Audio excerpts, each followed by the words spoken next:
I, 32F, need to provide some background to explain the current situation with my sister Amy, 28F. Our parents divorced when I was 12 and Amy was 8. The split was messy. Dad had an affair with his secretary and moved in with her immediately after leaving. Amy idolized Dad and chose to live with him despite his betrayal. I stayed with Mom, who was devastated but did her best to provide for me. Our grandparents stepped in to help during this difficult time. Since Mom worked 2 jobs to make ends meet, I spent most weekends and school holidays at their Victorian house. Grandpa was a retired chef who taught me everything about cooking. We spent hours in his kitchen, and he always said I was the only one who appreciated his culinary secrets. Grandma was an avid gardener who showed me how to nurture plants and maintain her beautiful rose garden. Those years shaped who I am today. Amy, on the other hand, treated our grandparents' house like a hotel. She'd show up randomly when she wanted money or needed a place to crash after partying. She knew exactly how to manipulate them. She'd cry about how hard it was living with Dad's new wife, who actually treated her well, or how she needed money for school supplies, which she spent on clothes and makeup. Grandma always gave in, even though I could see it hurt her when Amy would leave immediately after getting what she wanted. After college, I became an accountant and bought a small apartment nearby to stay close to family. I still visited our grandparents every weekend, helping Grandma with housework and cooking with Grandpa. Amy went to college for 1 semester before dropping out to pursue modeling. She created this whole fake persona on social media, borrowing designer clothes and returning them, sneaking into high-end hotels to take photos in their lobbies, pretending to live a luxury lifestyle while actually couch surfing at friends' places.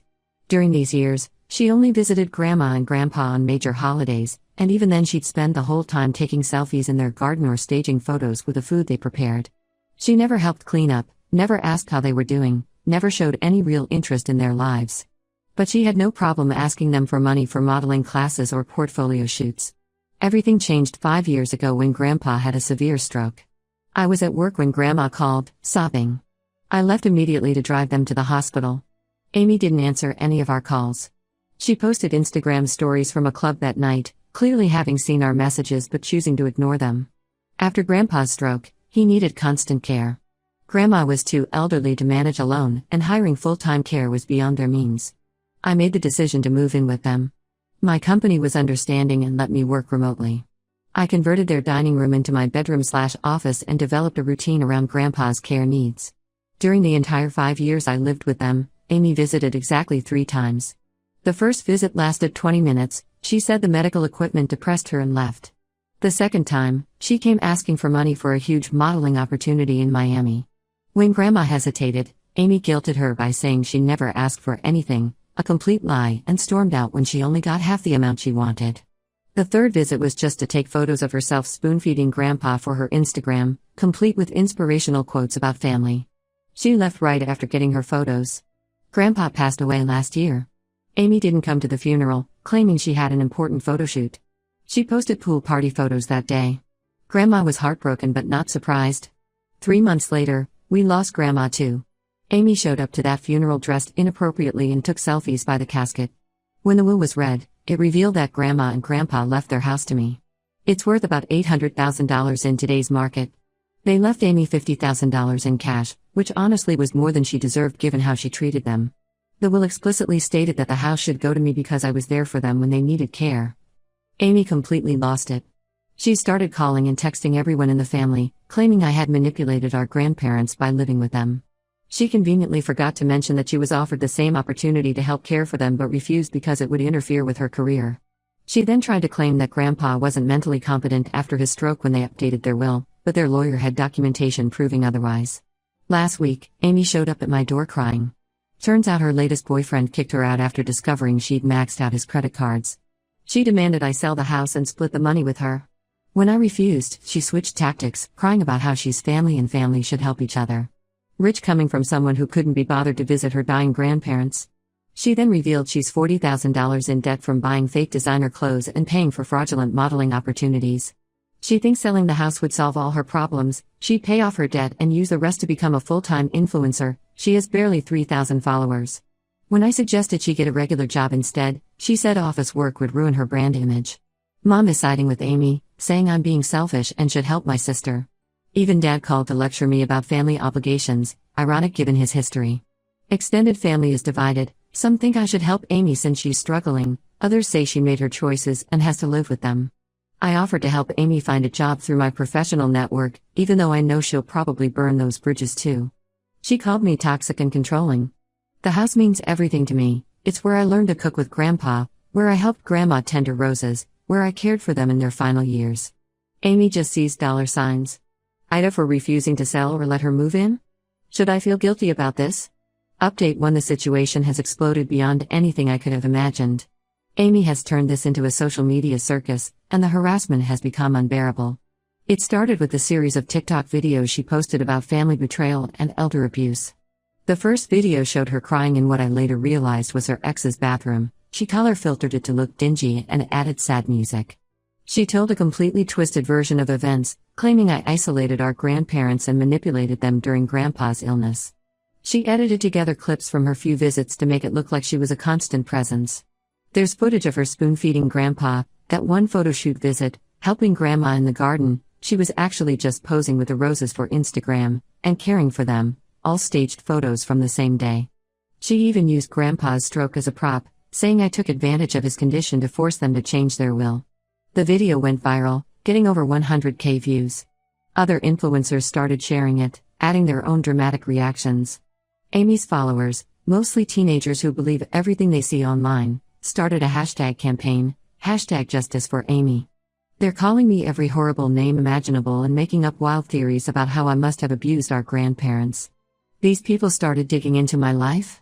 They found my LinkedIn profile and began harassing my workplace. My boss received dozens of calls and emails demanding I be fired for elder abuse. Thank God he knows the truth. He remembers how supportive he was when I needed to work remotely to care for Grandpa.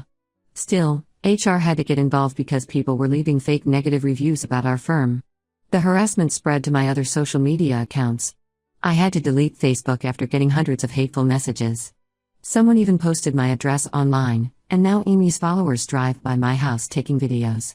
They think they're gathering evidence of my supposed wealth hoarding, but they're really just filming a home I legally inherited and worked hard to maintain. But the worst part is how Amy manipulated our extended family into this mess. She reached out to all our cousins with a sob story about being homeless. She conveniently left out the part about maxing out her ex's credit cards.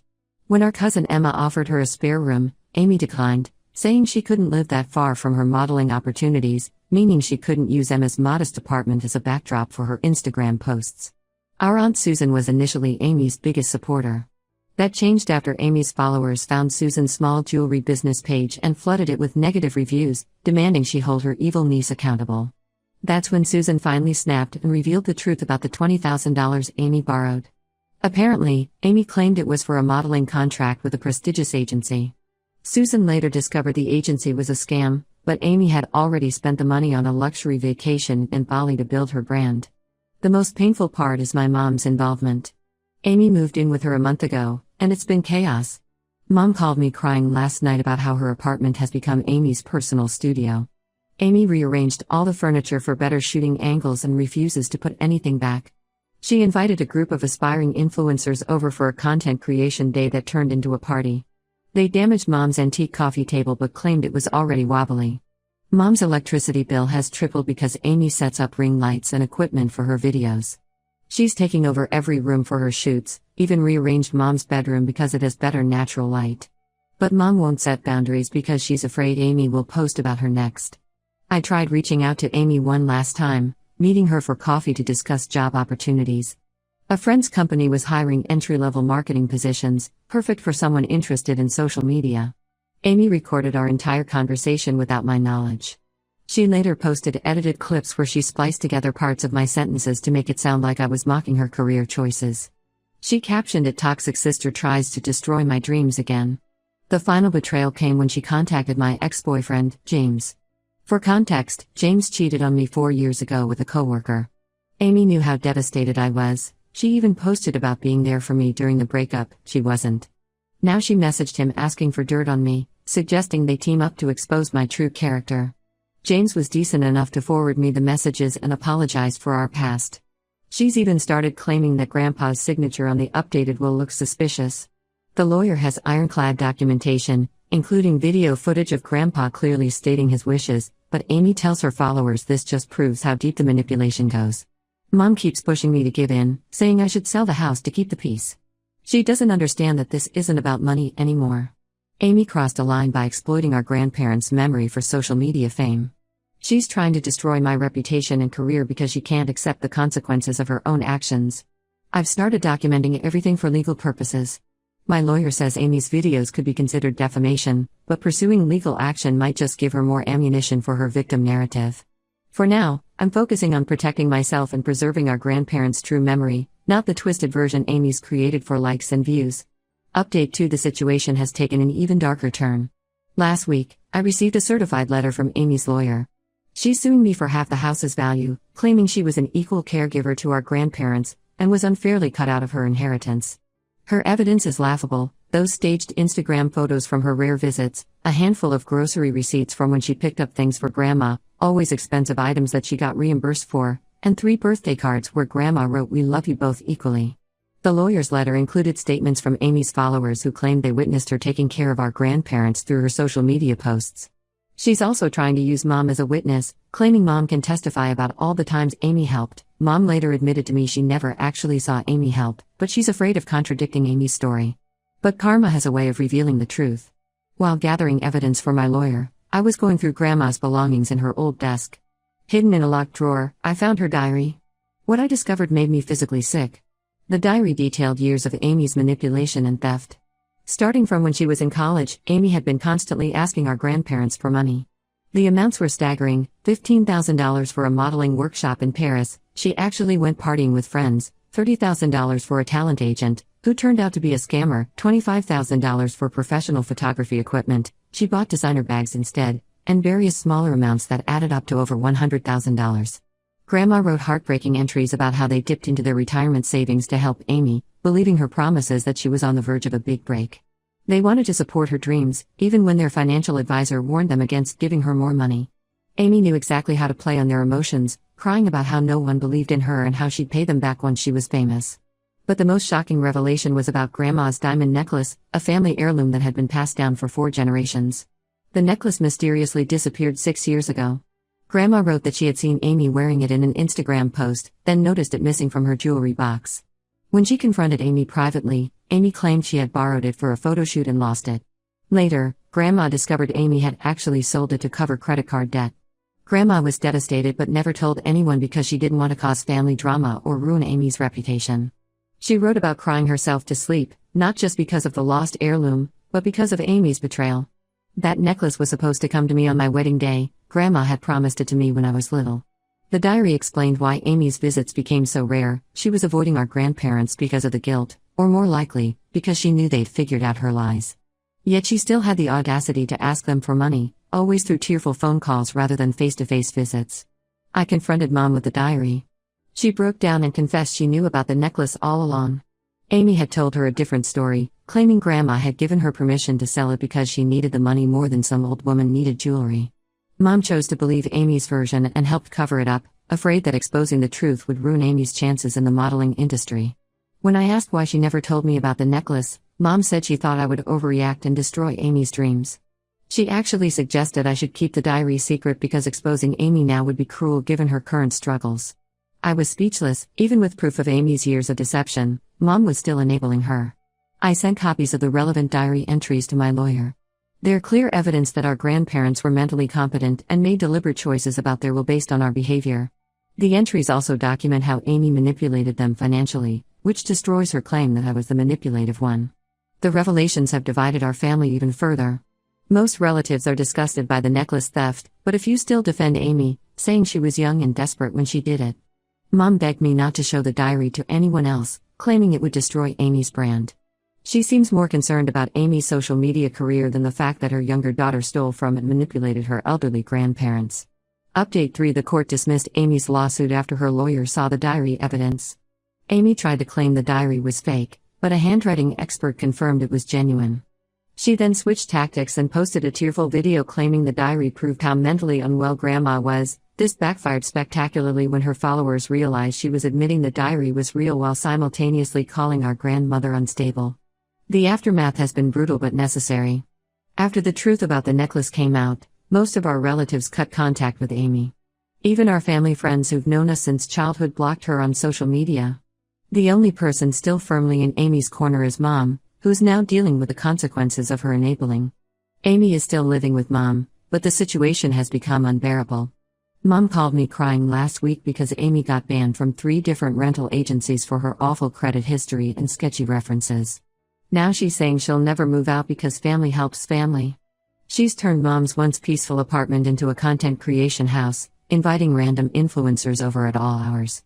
Mom's electricity bill hit $600 last month from all the lighting equipment, but Amy refuses to contribute. I thought I was done being shocked by Amy's behavior, but I was wrong.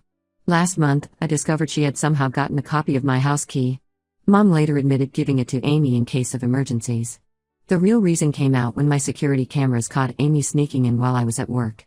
She was staging photos in different rooms, pretending the house was her new luxury property. She even filmed a house tour video claiming she'd manifested her dream home. I immediately changed all the locks and installed additional security cameras. Amy retaliated by posting more lies about me, but her follower count has dropped significantly since the diary revelations. Her influencer friends abandoned her once they realized associating with her could damage their own brands. The final straw came when I found out Amy had taken Grandpa's handwritten recipe book and tried to sell copies online as exclusive family recipes passed down through generations. She was charging $50 per digital copy. Aunt Susan helped me get the listings taken down and recover the original book, which now sits safely in my kitchen where it belongs. I've gone completely no contact with both Amy and Mom. Mom still sends daily messages saying I'm being cruel and need to forgive Amy because she's lost everything. She doesn't understand that Amy hasn't lost anything, she threw it all away through her own choices. The house feels peaceful now. I've restored Grandma's garden to its former glory and started a small herb patch like the one Grandpa used to maintain. Some family members who initially sided with Amy have reached out to apologize after seeing her true colors. Cousin Emma visits regularly now, and we cook from Grandpa's recipes together. Amy's followers still drive by occasionally, but they've mostly lost interest since she can't maintain her fake lifestyle without access to my house. Last I heard, she's telling people she's writing a tell-all book about family betrayal. Mom says I should be worried, but I'm done caring about Amy's lies. Some might think I'm harsh for cutting off my sister and mother, but after years of manipulation and lies, followed by social media harassment and attempted theft, I'm finally at peace with my decision. The house isn't just property, it's the legacy of 2 people who showed me what real love and family means. I won't dishonor their memory by enabling Amy's behavior like they did when they were alive. Amy made her choices long ago when she decided followers and likes were more important than family. Now she can live with those choices,